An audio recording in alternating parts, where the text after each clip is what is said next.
Okay, let's unpack this incredible stack of sources you've brought us today. Yeah, quite a mix. We are diving deep into some truly fascinating material, stuff that makes you question the very nature of reality, look differently at strange sightings, and marvel at new discoveries in the cosmos. Absolutely. Our mission with this deep dive is, well, to navigate these topics, pull out the most important insights from your sources and see what connections or, surprising ideas pop up. Mm, This is entirely your deep dive into this intriguing collection. and you've gathered quite a range, that's for sure. We've got philosophy bumping up against tech, unexplained stuff happening here and way out Air there. news of distant worlds. Exactly.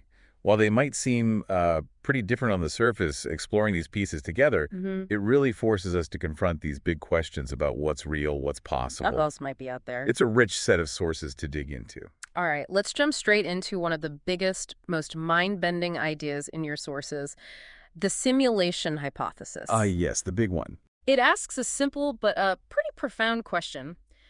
What if everything we experience, everything we see, feel, think, isn't the base reality? What if it's all just a really, really good computer simulation? Your sources even mention how films like The Matrix, which came out back in, what, 1998? Yeah, 98. It really brought that idea into the mainstream consciousness. It feels like such a modern concept, doesn't it? Tied to computers and all that? It does, but as the sources highlight, the philosophical roots go way back. Oh, right. Thinkers like René Descartes, the French philosopher, centuries ago, Yeah. he wrestled with similar doubts, you know, about whether our senses could be trusted or if some external force was manipulating what we perceive. So this simulation idea is kind of a modern twist on those old questions. Exactly. It echoes those ancient philosophical puzzles. And your sources point out that this isn't just philosophers kicking ideas around anymore. No, definitely not. This theory is gaining traction not just with, the public, but with scientists and some pretty big names, especially in tech. That's right. There's a really striking detail in your sources about Silicon Valley, Apple, Facebook, Google. Uh-huh. It's reported that many people there genuinely believe we're living in a simulation.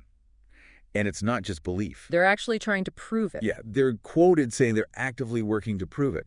There are reports of serious money, like significant investment, Wow. going into research to find evidence, treating it like a technical problem to solve. And speaking of big names, Elon Musk comes up specifically in your sources. Right, he's a prominent believer. His argument, as it's laid out, is all about how fast technology progresses. He compares old video games like Pong. What was that? Two rectangles and a dot? Pretty much. 40 years ago, that was state of the art. Now look at today's games, photorealistic 3D simulations.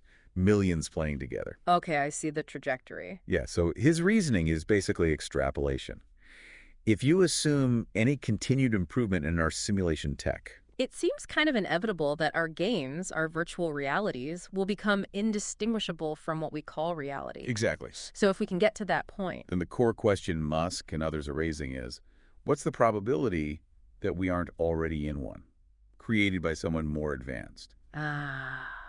are we in base reality? Or are we in one of maybe billions of simulations, maybe nested simulations? The idea that everything, us, this conversation could just be ones and zeros. As your sources put it, yeah, it's mind-boggling. Makes you pause. Okay, let's shift gears a bit. From those big abstract questions to some concrete, strange events reportedly happening right here on Earth, according to your sources. First stop, Moscow. Right, the Moscow sighting. Your sources describe video footage, October 3rd. A strange glowing UFO hovering above the city. RT.com even reported it. Mm-hmm. The footage was apparently taken by a guy named Vladimir Tillman. And he filmed this big, bright ball of light over apartments in the Merino district. Yeah, described as moving slowly, then disappearing behind buildings. And there was a weird detail, wasn't there, about maybe something else? Yeah, the source notes that possibility. A second object, maybe hovering just above the bright light, What kind of object? tentatively described as possibly a saucer or a cigar-shaped UFO, which, makes you wonder, were they separate? Or maybe parts of the same thing? Unclear. Okay, so from Moscow. Your sources also take us to Australia. Another sighting, yeah. Different type of object, though. This one involves a strange black UFO seen moving slowly across the sky by someone named Tim Sheehan. And the details here from the source are really interesting when you try to explain it away. Like what? Well, first, it made absolutely no noise. That rules out a lot of things right there. Okay, silent. And crucially, it was moving against the wind. and seemed completely unaffected by it. They're probably not a balloon or anything like that. Unlikely, yeah. But what really stands out is the description of visibly moving parts. Moving parts. Yeah, parts that seem to be spinning and reorganizing themselves. That suggests something complex, structured, dynamic. That's bizarre. How big was it supposed to be? Estimated size in the source, about a small car. So, two very different sightings from your sources. A bright, silent sphere in Moscow, maybe with a companion. And this silent, black, self-reorganizing object moving against the wind in Australia. Lots to think about there. Okay, let's take this deep dive off planet now. Specifically, Mars, based on the material you provided. Your sources talk about a Mars rover photo, Right, one specific image. described as a sprawling view over the Martian surface, but the focus is on the left-hand corner. Two anomalies pointed out. The first is a strange, faint black circle in the distance. Looks hazy, apparently. The source mentions context, like big sandstorms kicking up on Mars. Right, which could definitely obscure things, make them look faint or hazy. That makes sense. But then there's the second thing. Yeah, just above that circle. Described as another object cylindrical in nature, cigar-shaped, if you will. So cigar-shaped, okay. And unlike the circle, this one definitely looks to be moving through the sky. It apparently has motion blur to it. Motion blur. So it's just movement across the frame while the picture was taken. Exactly. Seeing both those things in one image is pretty compelling, especially with the source's other points about Mars. Right. The source connects this to a sort of broader context, suggesting Mars might be a hotspot for activity. Yeah, they frame it as a candidate for really confirmed extraterrestrial activity. They bring up the old Russian Phobos incident. From the 80s. Yeah, where a probe supposedly snapped a picture of a big cylindrical structure near Mars moon Phobos right before it failed. And they also mention reports of shadows of giant cigar-shaped craft seen on the Martian surface in other images. So recurring shapes, cylinders, cigars. Seems to be a theme in these Mars-related reports mentioned in the source. It definitely adds layers to the mystery, like the source implies. Okay, from potential Martian mysteries, let's shift to a different kind of space news in your sources. A discovery much closer to home, cosmically speaking. Proxima b. Ah, our nearest neighbor, practically. Yeah, location-wise, it's in the Proxima star system. The source says it's the closest star system that we have to our own sun. And the distance is only 4.25 light years, which on a cosmic scale is like... Just down the street from us, as the source puts it. Pretty evocative. It really is. And its significance initially was huge because it's an Earth-like planet found in its star's Goldilocks zone. Meaning conditions could be right for liquid water, the key ingredient for life as we know it. Precisely. So initially the thinking was rocky planet, potential for water, maybe life. But there's new evidence. Your sources mentioned something exciting. Yeah, big update. New data strongly suggests Proxima b very well could be completely covered in water, one large massive ocean. An ocean planet, the whole thing. That's what the team quoted in the source suggests. They say it could be an ocean planet, covering its entire surface, maybe like some icy moons we see around Jupiter or Saturn, but, as a planet. Wow, that changes the picture entirely. From maybe having lakes to being just water. A single, deep, global ocean. And the source clarifies that even though it's close to its star, the star itself is different enough that the conditions are apparently just right for a very high likelihood that this planet sustains life. Which leads to the question, what kind of life could evolve on a world that's all ocean? Deep ocean. Fascinating to think about, isn't it? Totally alien ecosystems, perhaps? And there's a future plan mentioned, too. Something about sending a probe. Yeah, your sources note a potential plan, maybe in about 20 years, using new high-speed tech to actually send a probe to Proxima b. 20 years.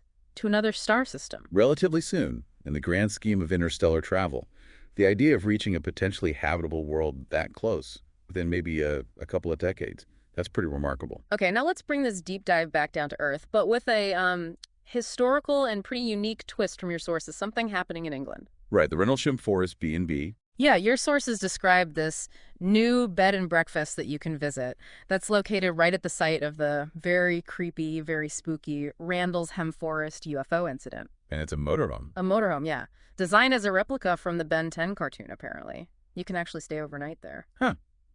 Well, the location itself is definitely significant in UFO circles. Rendlesham Forest. It's often called the Roswell of England. Exactly.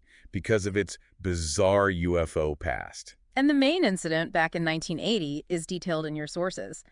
Dozens of witnesses across Seth claim to have spotted an alien aircraft land in a nearby field in the forest. Right, a landing event. But Right. what makes this one really stand out, as the source emphasizes, is the corroboration. From military personnel. Yes.